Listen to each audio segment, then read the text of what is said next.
Hello good morning. ఇవాళ అయితే మనం పండుగప్ప కర్రీ చేసుకుందాము. ఈ చేప అయితే చాలా టేస్టీ అండ్ ఇండియాలో అయితే చాలా కాస్ట్లీ అని విన్నాను. నేనైతే ఫస్ట్ టైం టేస్ట్ చేస్తున్నాను.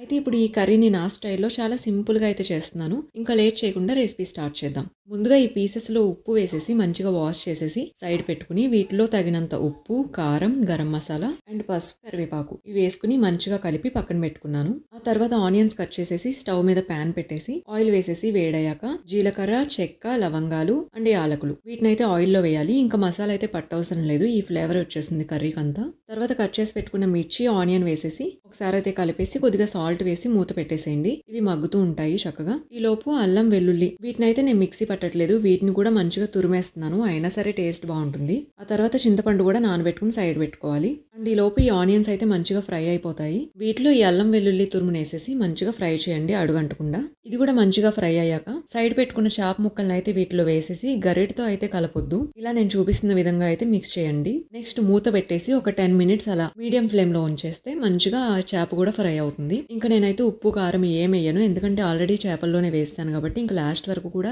లాస్ట్ లో చెక్ చేసుకుని అప్పుడు ఏమన్నా అవసరం అయితే సాల్ట్ గానే ఏమన్నా వేసుకుంటాను. నెక్స్ట్ వచ్చేసి ఇవి కూడా మగ్గిన తర్వాత వీటిలో ఈ చింతపండు రసం వేసేసి మూత పెట్టి ఒక 10 మినిట్స్ హైలో ఉంచండి. లాస్ట్ లో గ్రేవీ అంత దగ్గర పడింది, చిక్కగా వచ్చింది అన్నప్పుడు కొత్తిమీర అండ్ ధనియా పౌడర్ వేసుకుని ఇంకొక 5 మినిట్స్ సిమ్ లో ఉంచండి. చూసారు కదా ఇలా చక్కగా గ్రేవీగా వస్తుంది. నేనైతే ఆనియన్స్, ఈ కర్రీస్ లో ఆనియన్స్, ఆయిల్ ఎక్కువ వేస్తాను, అప్పుడు మనకి కలుపుకోవడానికి తినడానికి కూడా చక్కగా చిక్కగా గ్రేవీగా ఉంటుంది. సో ఇంత సింపుల్గా అయిపోయింది కదా, టేస్ట్ అయితే చాలా బాగుంది. మీకు గనక నచ్చితే లైక్ చేయండి అండ్ సబ్స్క్రైబ్ చేయండి. Thanks for watching.